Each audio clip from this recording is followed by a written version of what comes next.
Il est là tout de suite. Ah.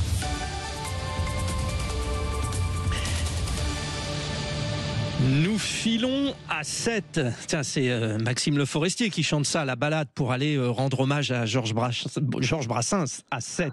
Voilà, c'est Denis Martin, le restaurant The Marcel à 7 qui est avec nous. Bonjour Denis, bonne année. Bonjour, bonne année à vous. Merci beaucoup. Je le prononce bien, vous le dites The Marcel, hein, c'est ça ?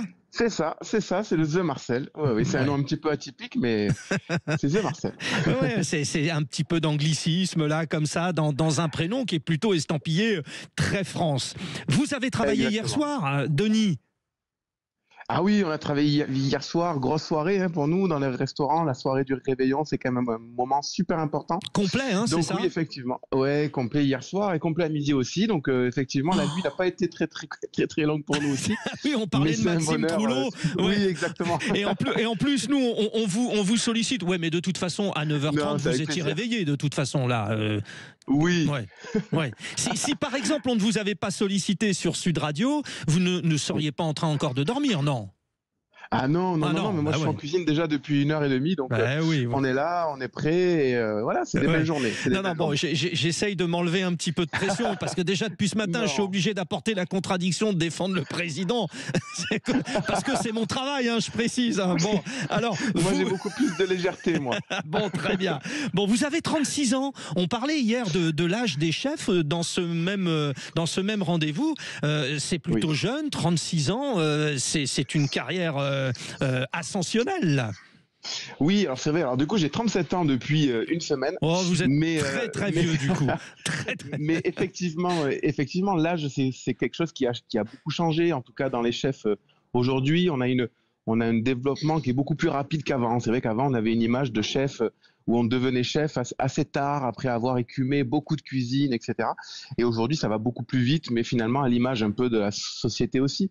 Mais bon, j'ai commencé la cuisine à 13 ans, j'en ai 37, donc finalement...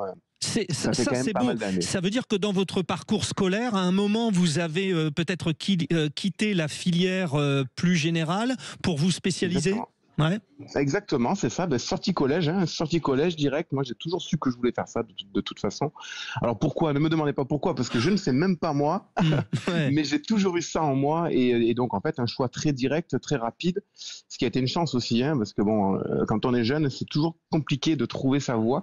Moi, je l'ai trouvé très vite, donc 13 ans et demi même. Et puis voilà, l'histoire a commencé comme ça. Souvent, ça fait la différence, et c'est vrai, ça marche pour votre métier de chef cuisinier, mais ça marche pour beaucoup d'artisans, ça marche même pour des métiers plus dits intellectuels, parce que quand il y a vocation, ça fait la différence. Vous, en plus, vous avez bourlingué, c'est-à-dire que à 36 ans, vous avez déjà eu une bonne expérience. Montréal, c'est ça ? Nîmes ? C'est ça, ouais. Oui, exactement, oui. Moi, je suis d'Avignon à la base, mais donc j'ai fait mon parcours un petit peu sur Avignon, mais après, je suis très vite parti. Et effectivement, Montréal, au Ritz-Carlton, j'ai fait une belle année. Ensuite, je suis revenu dans le Gard, à Nîmes, à côté, à Garon. J'ai un chef qui s'appelle Michel Kayser, 2 étoiles. Je suis revenu un peu dans le Gard, dans une étoile aussi, Le Prieuré. Puis après, pour finir, alors je fais rapidos, mais c'est vrai que finalement, je suis revenu à 7 il y a 7 ans pour écrire la nouvelle histoire du The Marcel. Ouais, vous avez 7 employés ? Non, c'est facile, c'est bête. C'est ma blague. C'est ma blague, c'est cadeau. C'est 17 que 7. Mais... Ah oui, combien ? 17, c'est ça, ouais. Exactement, c'est ça. Bon, Denis Martin, je le rappelle, restaurant The Marcel à 7. Il est temps maintenant pour vous de nous donner peut-être l'une des recettes que vous allez proposer ce midi. Autour des huîtres, nous vous écoutons. Eh bien, écoutez, l'huître, voilà, nous on est un territoire d'huîtres magnifique avec le bassin de Thau, et donc du coup, moi je mets en avant souvent notre territoire, même tous les jours, notre territoire. Donc l'huître spéciale. Donc nous on appelle ça l'huître spéciale, c'est l'huître exondée. Vous savez qu'à 7 on n'a pas de marée, et du coup ce qui a été un problème pendant des années sur les huîtres de l'étang. Qu'il n'y ait pas de marée. Allez-y, reprenez Denis, parce qu'il y a une petite coupure. Donc oui, vous parliez de la spécificité des huîtres parce que vous n'aviez pas de marée, et on vous écoute pour la suite. Voilà, pardon. Et du coup, donc on a nos huîtres spéciales où on a recréé des marées artificielles finalement dans les temps de Thau. Donc on a des huîtres très charnues et très goûteuses avec ce parfum de noisette un petit peu. Donc moi ici, je la fais pocher. Très bien. Ah, Et après, on vient ouais. la finir au barbecue. Ah oui. Elle est pochée et on l'a finie au barbecue exactement pour ce léger côté fumé. Ensuite, dessus, j'y mets un petit peu de vinaigre de clémentine. Et avec ça, on accompagne d'une mousseline de cresson, cresson des Fontaines, on est en pleine dans la saison.